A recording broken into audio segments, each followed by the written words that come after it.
Hello friends, welcome to career path classes. आप सबका बहुत बहुत स्वागत है। तो फ्रेंड, आज की इस वीडियो में हम लोग नागपुरी व्याकरण में नागपुरी व्याकरण से संबंधित महत्वपूर्ण प्रश्न उत्तरों का प्रैक्टिस सेट लगाने वाले हैं, जो आपके एग्जाम में काफ़ी ही हेल्पफुल होंगे। तो फ्रेंड्स, वीडियो पूरा देखिएगा। अगर वीडियो अच्छी लगे तो प्लीज़ वीडियो को लाइक कर दीजिएगा।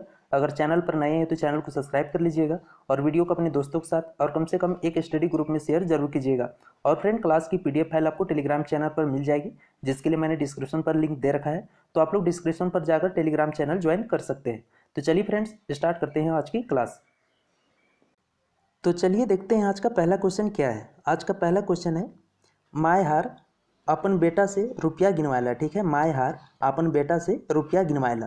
प्रस्तुत वाक्य संरचना कर नजर से कौन रूप आए। ठीक है, यहाँ पे एक वाक्य दिया हुआ है और वाक्य क्या है, तो माय हार अपन बेटा से रुपया गिनवायला। इस वाक्य में आपको बताना है कि संरचना की नज़र से कौन सा रूप आया है। ठीक है, ऑप्शन से प्रेरणार्थक क्रिया रूप आया है, अकर्मक क्रिया का आया है, सकर्मक क्रिया का, या फिर रंजक क्रिया का। ठीक है, तो इसमें ऑप्शन ए सही होगा, हमारा प्रेरणार्थक क्रिया का रूप आया है। ठीक है, माय हार अपन बेटा से रुपया गिनवायला, इस वाक्य में संरचना की नज़र से कौन सा रूप आया है, तो प्रेरणार्थक क्रिया आया है। ठीक है, तो चलिए सबसे पहले हम लोग यहाँ पर प्रेरणार्थक क्रिया किसे कहते हैं, क्या होता है, उससे पहले समझ लेते हैं, उसके बाद क्वेश्चन पे वापस आते हैं। ठीक है, प्रेरणार्थक क्रिया, तो प्रेरणार्थक क्रिया के कहल जाएगा। यहाँ पे ध्यान से देखिएगा, जे क्रिया मन में करता यानी जो करने वाला होता है, वे स्वयं काम नहीं करके कोनो दोसर के काम करे के लिए प्रेरित करेला, उके प्रेरणार्थक क्रिया कहना। क्लियर है, यानी प्रेरणार्थक क्रिया किसे कहते हैं, तो जिस क्रिया में कर्ता जो काम करने वाला था स्वयं न करके किसी दूसरे आदमी को काम करने के लिए प्रेरित करता है, तब उसे हम क्या कहते हैं, उस क्रिया को प्रेरणार्थक क्रिया कहते हैं।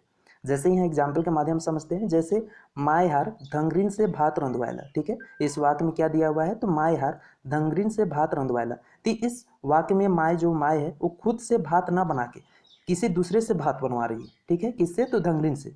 तो यहाँ पे रंधवायला क्या हो जाएगा, प्रेरणार्थक क्रिया हो जाएगा। ठीक है, प्रेरणार्थक क्रिया का डेफिनेशन ही क्या है कि जिस क्रिया में कर्ता यानी जो करने वाला था स्वयं काम न करके किसी दूसरे को प्रेरित करता है काम करने के लिए, उसे प्रेरणार्थक क्रिया कहते हैं। तो इस वाक्य में उसी प्रकार है, जैसे माय हार धंगरीन से भात रंधवायला, यानी माँ यहाँ पे खुद भात ना बना के किसी दूसरे को प्रेरित कर रही है भात बनाने के लिए, और किसे, तो धंगरीन को। ठीक है, तो यहाँ पे क्रिया क्या है, तो यहाँ पे रंधवायला यानी रांधना, यहाँ पे क्रिया होगा, इसीलिए रंधवाय के यहाँ पे क्या हो जाएगा, तो प्रेरणार्थक क्रिया हो जाएगा। ठीक है, तो इसी वाक्य के बारे में यहाँ पे डिस्कस किया हुआ है। प्रस्तुत वाक्य में रंधवायला क्या होगा, प्रेरणार्थक क्रिया होगा। ठीक है, और इसमें माय हार क्या है, तो करता है। ठीक है, जिसमें माय हार क्या है, तो करता है, जो खुद करने वाली है, लेकिन यहाँ पे ये ना करके धंगरीन को प्रेरणा दे रही है भात बनाने के लिए। ठीक है, इसी वजह से यहाँ पे क्या हो जाएगा, इले माय हार प्रेरक करता होके, और जो धंगरीन है उसे हम प्रेरित करता कहते हैं।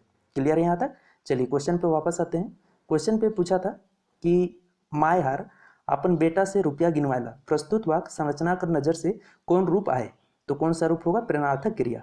क्यों, क्योंकि जो माँ है यहाँ से अपने से पैसा न गिन कर किससे गिनवा रही है, अपने बेटे से, यानी किसी दूसरे को काम करने के लिए प्रेरित कर रही है। तो यहाँ पे गिनवायला क्या हो जाएगा, प्रेरणार्थक क्रिया हो जाएगा। ठीक है, इसे अच्छे से नोट कर लीजिएगा। चलिए नेक्स्ट क्वेश्चन देखते हैं। Next question, question number second है, सर्वनाम से बनल क्रियामन। ठीक है, यहाँ पे क्वेश्चन को भी अच्छे से देखिएगा, सर्वनाम से बनल क्रियामन कौन रूप में आवेना। ठीक है, यहाँ पे क्वेश्चन पूछ रहा है कि सर्वनाम से बने हुए क्रिया सब किस रूप में आते हैं, पूर्वकालिक क्रिया के रूप में, सकर्मक क्रिया के रूप में, नाम धातु क्रिया रूप में, या प्रेरणार्थक क्रिया के रूप में। तो यहाँ पे ऑप्शन हमारा सही होगा, नाम धातु की क्रिया के रूप में आते हैं। ठीक है, सर्वनाम से बने हुए क्रिया सब किस रूप में आते हैं, तो नाम धातु क्रिया के रूप में आते हैं। तो यहाँ पे सबसे पहले हम लोग को ये समझना है कि नाम धातु क्रिया होता क्या है। ठीक है, उसके बाद क्वेश्चन पे वापस आते हैं। तो यहाँ पर ध्यान से देखिएगा, नाम धातु क्रिया, तो ई क्रिया मनक मूल में। ठीक है, ई क्रिया मनक मूल में कोनो धातु नी होके। ठीक है, इस क्रिया सबके मूल में कोई धातु ना होके कोनो संज्ञा सर्वनाम चाहे विशेषण होवेला। क्लियर है, ई क्रिया मनक मूल में कोनो धातु नी होके कोनो संज्ञा सर्वनाम चाहे विशेषण होवेला। ई लखे संज्ञा सर्वनाम विशेषण से बनल क्रियामन नाम धातु क्रिया मन होवेना। ठीक है, क्लियर है, यानी ई क्रियामन यानी इस तरह, यानी नाम धातु क्रिया में होता क्या है, तो ई क्रियामनक मूल में कोनो धातु, ठीक है, कोई धातु शब्द ना होके क्या होते हैं, तो कोई संज्ञा सर्वनाम चाहे विशेषण होते हैं। इस प्रकार संज्ञा सर्वनाम विशेषण से बने हुए क्रिया सबको हम क्या कहते हैं, नाम धातु क्रिया कहते हैं। जैसे हम लोग एग्जाम्पल के माध्यम से अच्छे से समझ जाएंगे। जैसे यहाँ पे ध्यान से देखिएगा, संज्ञा से बनल नाम धातु क्रियामन। ठीक है, संज्ञा से बने हुए नाम धातु क्रिया, क्रिया क्या होता है आपको क्लियर होगा, यानी किसी से काम होने या होने की संभावना पता चलता है तो उसे क्रिया कहते हैं। लेकिन यहाँ संज्ञा से बने हुए क्रिया, ठीक है, संज्ञा हो गया, सर्वनाम हो गया, विशेषण से क्रिया से जो शब्द से क्रिया बनते हैं उसे हम नाम धातु क्रिया कहते हैं। ये चीज का आपको यहाँ पे समझना है। तो यहाँ पे संज्ञा से बनल नाम धातु क्रियामन, ठीक है। तो यहाँ पे क्या है, सबसे पहले अगर हम हासेक, ठीक है, यानी संज्ञा से बने हुए, तो हासे क्या है संज्ञा, तो हंसुआएक, ये नाम धातु क्रिया बन गया।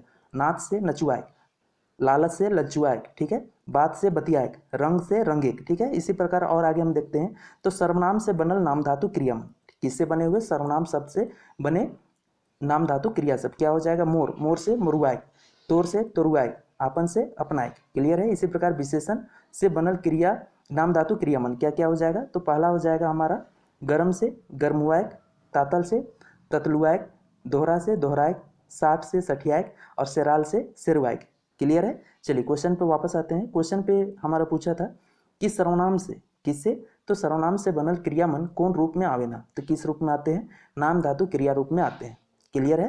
तो यहाँ पे आप लोग समझ चुके होंगे कि नाम धातु क्रिया क्या होते हैं। तो नाम धातु क्रिया आप यहाँ सिंपल सिर्फ ये याद रखिएगा कि संज्ञा, सर्वनाम, विशेषण से बने हुए जो क्रिया होते हैं उसको हम नाम धातु क्रिया कहते हैं, ठीक है। इस बात को आपको यहाँ पर सिर्फ याद रखना है, क्लियर है। चलिए नेक्स्ट क्वेश्चन देखते हैं।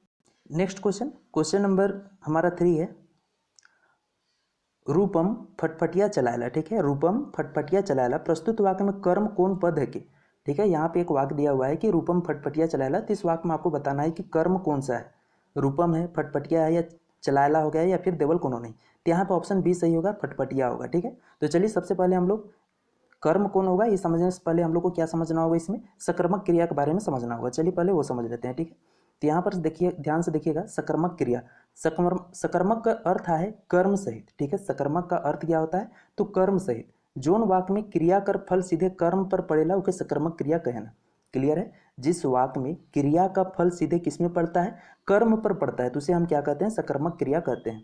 जैसे यहाँ पर एग्जाम्पल का माध्यम समझते हैं, जैसे मोहन किताब पढ़ेला, ठीक है, मोहन किताब पढ़ेला, कौन, तो मोहन का पढ़ेला, किताब पढ़ेला। दूसरा है माय भात रांधेला, ठीक है। अब इन दोनों वाक्यों में अच्छे से देखिएगा कि पढ़ेला और रांधेला, ठीक है, पढ़ेला और रांधेला, इसका फल किस पे पड़ रहा है, किताब पे और भात पे, ठीक है। मोहन क्या पढ़ता है, तो किताब पढ़ता है, ठीक है। तो पढ़ने का फल किस पे पड़ रहा है, किताब पे, तो किताब यहाँ पे क्या हो जाएगा, कर्म हो जाएगा। और भात भी यहाँ पे, यानी माय भात रांधेला, तो क्या रांधेला, भात, तो रांधने का फल किस पे पड़ रहा है, भात पे, तो भात यहाँ पे क्या हो जाएगा, कर्म हो जाएगा, क्लियर है।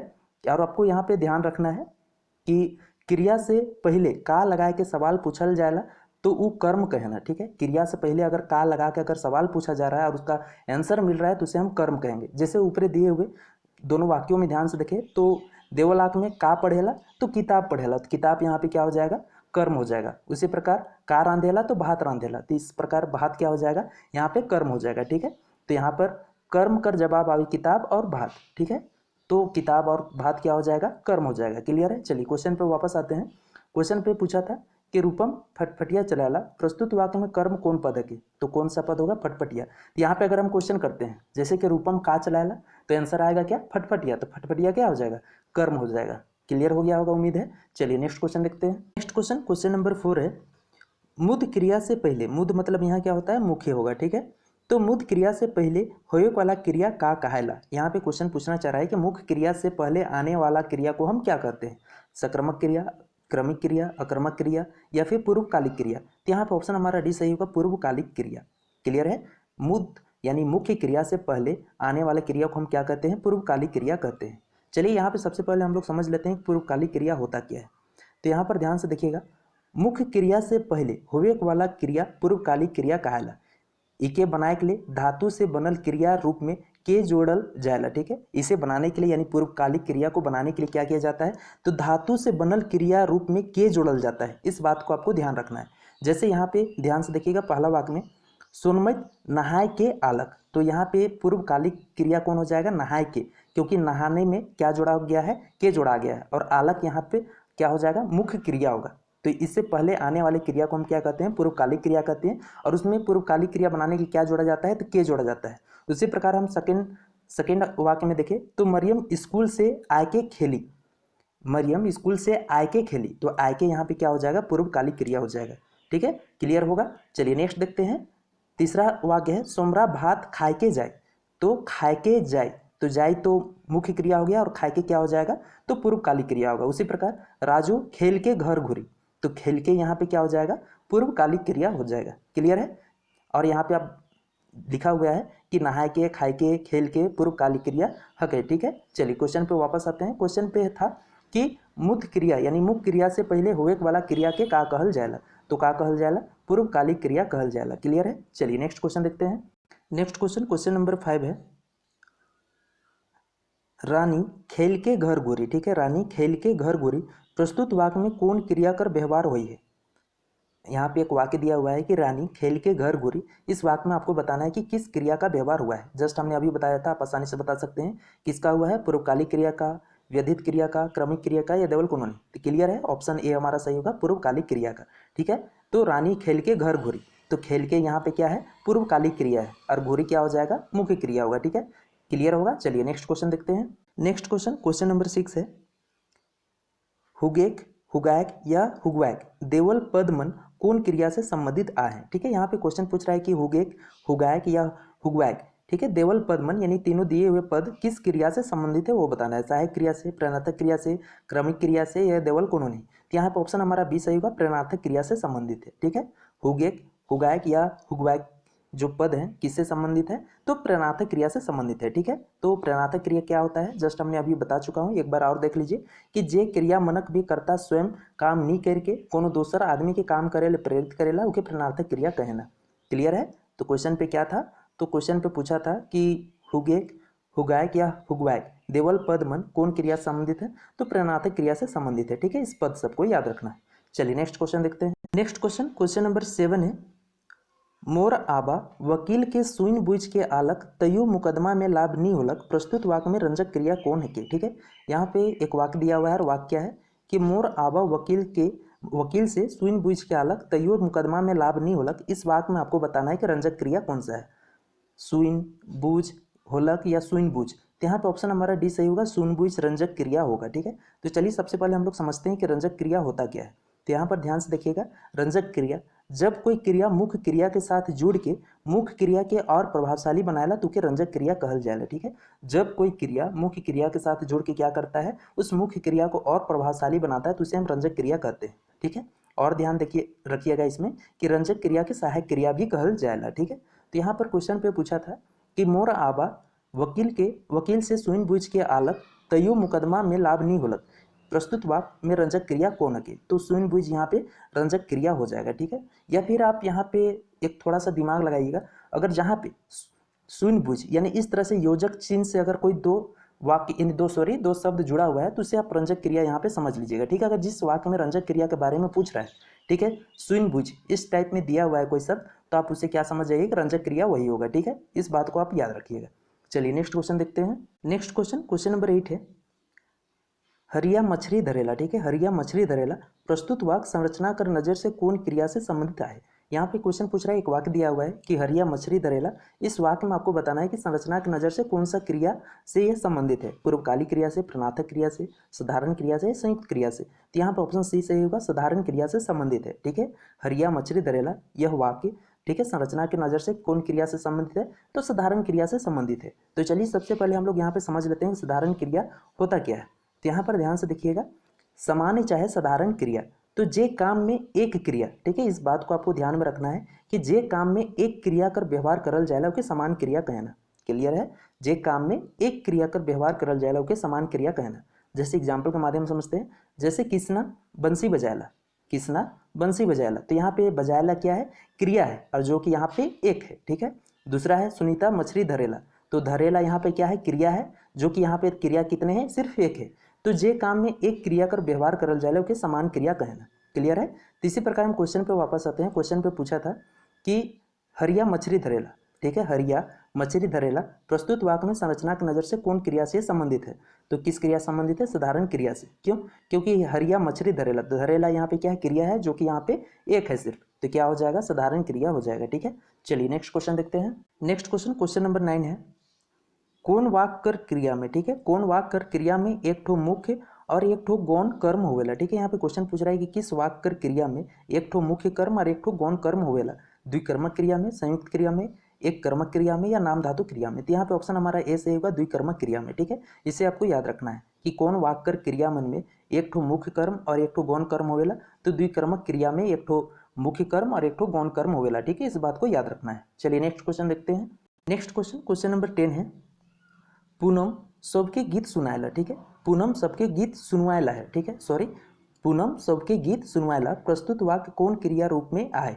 यहाँ पे क्वेश्चन पूछ रहा है, एक वाक्य दिया हुआ है कि पूनम सबके गीत सुनवायला। इस वाक्य को आपको बताना है कि इसमें किस क्रिया का रूप आया है, प्रथम प्रणर्थक क्रिया का, द्वितीय प्रणर्थक क्रिया का, प्रणर्थक क्रिया का या देवल शब्द। यहाँ पे ऑप्शन बी सही होगा, द्वितीय प्रणर्थक क्रिया का रूप आया है। ठीक है, पूनम सबके गीत सुनवायला, इस वाक्य में किस क्रिया का रूप आया है, तो द्वितीय प्रणर्थक क्रिया का आया है। ठीक है, चलिए सबसे पहले हम लोग यहाँ पे समझ लेते हैं कि प्रणर्थक क्रिया यानी द्वितीय प्रणर्थक क्रिया होता क्या है।